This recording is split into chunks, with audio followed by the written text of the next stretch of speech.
Hi hello ನಮಸ್ಕಾರ ಸ್ನೇಹಿತರೆ. ನೀವೆಲ್ಲರೂ ಕಾತುರದಿಂದ ಕಾಯ್ತಾ ಇದ್ದಂತಹ 2025ನೇ ಸಾಲಿನ ಕರ್ನಾಟಕ ಶಿಕ್ಷಕರ ಅರ್ಹತಾ ಪರೀಕ್ಷೆಗೆ ಕೊನೆಗೂ ಅಧಿಸೂಚನೆಯನ್ನು ಹೊರಡಿಸಿದ್ದಾರೆ. ಅಧಿಕೃತ ಅಧಿಸೂಚನೆ ಅಥವಾ ನೋಟಿಫಿಕೇಶನ್ ನಿಮಗೆ schools.education.com ನಲ್ಲಿ ಅವೈಲೇಬಲ್ ಇರುತ್ತೆ. ಒಂದು ವೇಳೆ ವೆಬ್ಸೈಟ್ನಲ್ಲಿ ನಿಮಗೆ ಡೌನ್ಲೋಡ್ ಮಾಡ್ಕೊಳ್ಳೋದಕ್ಕೆ ಸಿಗಲಿಲ್ಲ ಅಥವಾ ಕಷ್ಟ ಆಗ್ತಿದೆ ಅಂತಂದರೆ ಕೆಳಗಡೆ ಡಿಸ್ಕ್ರಿಪ್ಷನ್ನಲ್ಲಿ ನಾನು ನೋಟಿಫಿಕೇಶನ್ ಅಪ್ಲೋಡ್ ಮಾಡಿರ್ತೀನಿ, ದಯವಿಟ್ಟು ಡೌನ್ಲೋಡ್ ಮಾಡ್ಕೊಳ್ಳಿ. ಕರ್ನಾಟಕ ಶಿಕ್ಷಕರ ಅರ್ಹತಾ ಪರೀಕ್ಷೆ ಅಥವಾ ಟೀಚರ್ಸ್ ಎಲಿಜಿಬಿಲಿಟಿ ಟೆಸ್ಟ್ 2025ರ ಅಧಿಸೂಚನೆಯಲ್ಲಿ ಏನೇನು ಪ್ರಮುಖ ಅಂಶಗಳಿದೆ ಅನ್ನೋದನ್ನು ನಾವು ಈ ವಿಡಿಯೋದಲ್ಲಿ ನೋಡ್ತಾ ಹೋಗೋಣ. ಇದೇ ತಿಂಗಳ 23ನೇ ತಾರೀಕಿನಿಂದ ನಿಮಗೆ TETಗೆ ಅರ್ಜಿಯನ್ನು ಸಲ್ಲಿಸೋದಕ್ಕೆ ಅವಕಾಶವನ್ನು ನೀಡಲಾಗಿದೆ. ಹಾಗೂ ನವೆಂಬರ್ 9ರವರೆಗೆ ಅರ್ಜಿಯನ್ನು ನಾವು ಆನ್ಲೈನ್ನಲ್ಲಿ ಸಲ್ಲಿಸಬಹುದು. ಸುಮಾರು ಜನ ಹೇಳ್ತಾ ಇದ್ರು ಈ ಬಾರಿ TETಯನ್ನು ಆನ್ಲೈನ್ನಲ್ಲಿ ನಡೆಸ್ತಾರೆ ಅಂತ.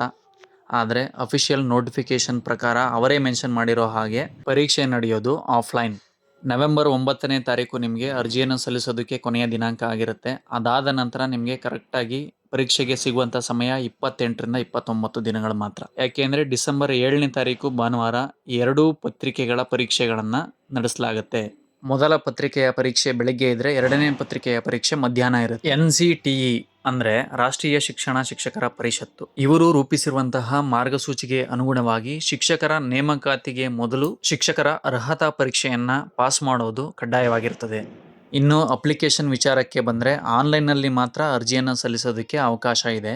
ಇನ್ನು ಎಕ್ಸಾಮಿನೇಷನ್ ಫೀಸ್ ಬಗ್ಗೆ ತಿಳ್ಕೊಳ್ಳೋದಾದರೆ general category 2A 2B 3A 3B ಅವರಿಗೆ ಒಂದು ಪತ್ರಿಕೆಗೆ 700 ರೂಪೀಸ್ ಇರುತ್ತೆ.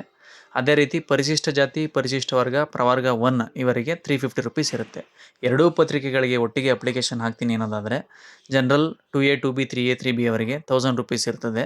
ಪರಿಶಿಷ್ಟ ಜಾತಿ ಪರಿಶಿಷ್ಟ ಪಂಗಡ ಪ್ರವರ್ಗ 1 ಇವರಿಗೆ 500 ರೂಪೀಸ್ ಇರುತ್ತೆ. ಇನ್ನು ಪ್ರವೇಶ ಪತ್ರಗಳು ಡಿಸೆಂಬರ್ 1ರಿಂದ ಅವೈಲೇಬಲ್ ಇರುತ್ತೆ ಅಂತ ಹೇಳ್ತಾ ಇದ್ದಾರೆ. ಒಂದು ವೇಳೆ ಅರ್ಜಿ ಸಲ್ಲಿಕೆ ಸಮಯ ಏನಾದರೂ ಎಕ್ಸ್ಟೆಂಡ್ ಆದರೆ ಪ್ರವೇಶ ಪತ್ರಗಳು ಕೂಡ ಲೇಟ್ ಆಗುವ ಸಾಧ್ಯತೆಗಳಿದೆ.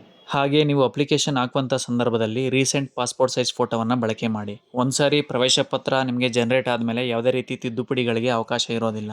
ಫೋಟೋ ಏನಾದರೂ ಮಿಸ್ ಮ್ಯಾಚ್ ಬಂದರೆ ನಿಮಗೆ ಪ್ರವೇಶವನ್ನು ನಿರ್ಬಂಧ ಮಾಡೋ ಸಾಧ್ಯತೆಗಳಿರ್ತದೆ.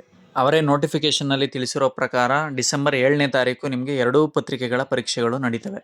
ಮೊದಲನೇ ಪತ್ರಿಕೆ ನಿಮಗೆ ಬೆಳಗ್ಗೆ 9:30ರಿಂದ ಮಧ್ಯಾಹ್ನ 12ವರೆಗೂ ಇರುತ್ತೆ. ಎರಡನೇ ಪತ್ರಿಕೆ ಬಂದು ಮಧ್ಯಾಹ್ನ 2 ಗಂಟೆಯಿಂದ 4:15ವರೆಗೂ ಇರುತ್ತೆ. ಇನ್ನು ಸಿಲೆಬಸ್ ಅಥವಾ ಪಠ್ಯಕ್ರಮದ ವಿಚಾರಕ್ಕೆ ಬಂದರೆ ಈ ರೀತಿಯಾಗಿದೆ. ಮೊದಲನೇ ಹಾಗೂ ಎರಡನೇ ಪತ್ರಿಕೆಗಳಿಗೆ ಸಿಲೆಬಸ್ಸು ಸ್ವಲ್ಪ ಚೇಂಜ್ ಇರುತ್ತೆ. ನೀವು ನೋಟಿಫಿಕೇಶನ್ ಡೌನ್ಲೋಡ್ ಮಾಡಿಕೊಂಡು ಅದನ್ನು ಡೀಟೇಲ್ ಆಗಿ ನೋಡ್ಕೊಳ್ಳಿ.